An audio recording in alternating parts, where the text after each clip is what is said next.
when you start to enter your journey with God and you enter into His presence, you now have access to the light of God, and the light of God is just basically the revelation of truth.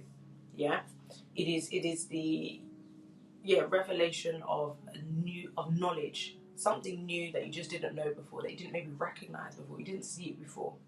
So when you now operate under that acknowledgement that God knows more than you know, even about yourself, you can now submit yourself to be searched and examined by God, and then allowing Him to reveal to you those things in you that are not of Him. Yeah. So when we say search me, O God, this is that I'm making a request. I'm taking myself to God, knowing that there is something that I just don't know here. I'm just not getting it.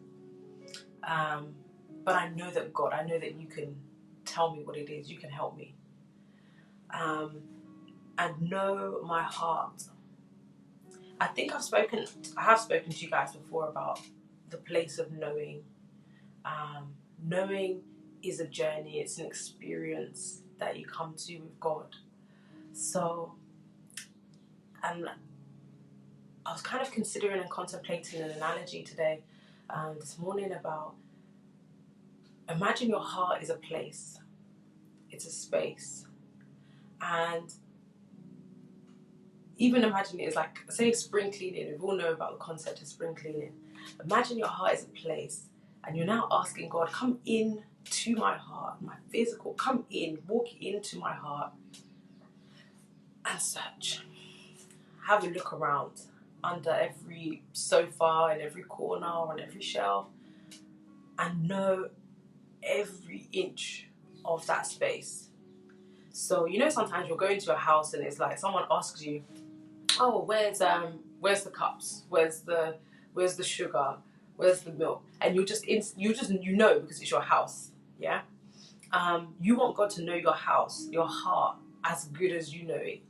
So He can just be like, He can walk in and be like, oh, okay, there's that over there, there's that over there, there's that over there, and He can now paint a picture or see the big picture of what is actually going on inside you.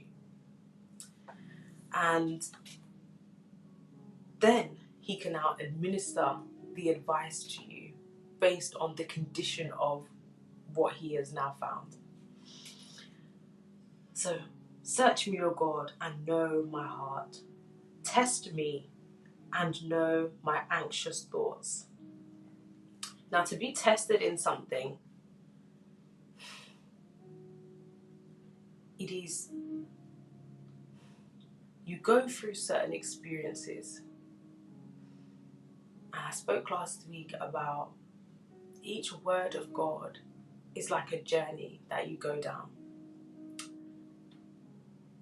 And when you've arrived at the end of that journey, you've now reached a level of understanding where you know the truth about that word, the full meaning and weight of that word.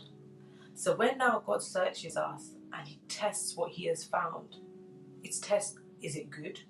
Is it bad? To know the anxious thoughts. I'm going to tell you, then so I was saying about a little bit of a testimony, I'm going to tell you about my anxious thoughts. When I was 8, and we're going to get on a bit more about the impact of these anxious thoughts. When I was 8, my dad died. And I was told a lie, not one lie, 3 lies, by the devil that plagued me for over 20 years. And those lies were, or that lie was based around, your dad chose to die. I guess that's even before now. Your dad chose to die. And he chose to die because you were not smart enough, you were not pretty enough, and you were not funny enough. Now, guys, to be honest, on the end of it now, I think I'm pretty funny. I think I can have a little bit of a banter. I think I'm I'm somewhat externally not unattractive, and I think I'm pretty smart. But it isn't. That's not the verdict of God in terms of that's the truth versus the lie. The lie, the desire of the lie, is to get me to focus on physical things and not what's going on the inside. So now I spent 20 years focusing, or over 20 years focusing on what was going on the outside, refusing to look at the inside, refusing to let other people look at the inside, refusing to even let God look on the inside. So that kept it. So when I talk to you about distractions, that is the purpose of distractions. That's why they're there.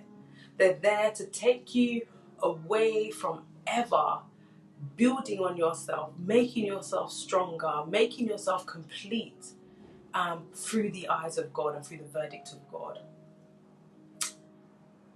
So as I said, when I've come out the other side, those things, it's like it doesn't even matter anymore. I know that, and it terrifies me that at the age of 8, these are the tricks that, the devil will try to play young children. And I've come across young girls recently who are just plagued by more lies, more distractions that just keep them away from knowing God and ever reaching God. That is the truth about the world that we live in. That's the desires of the devil, is to just completely drive us further and further and further away from the presence of God by just distracting us and being like, oh yeah, follow me, follow me, follow me, follow me. Because now a young girl who thinks that she's not pretty will spend the majority of her life trying to be pretty as defined by the world. She won't contemplate, because all she knows at that age is, well, beauty's on the outside, because everyone will say, oh, what a beautiful girl, and all the judgment is based on what's on the outside. So now you're going to spend many years of your life focusing on all those external things. And if there's no one to reach you and tell you, wait, stop, it's what's on the inside, let's look at that first, then you'll realize you'll grow old and unfulfilled and realize you just wasted time.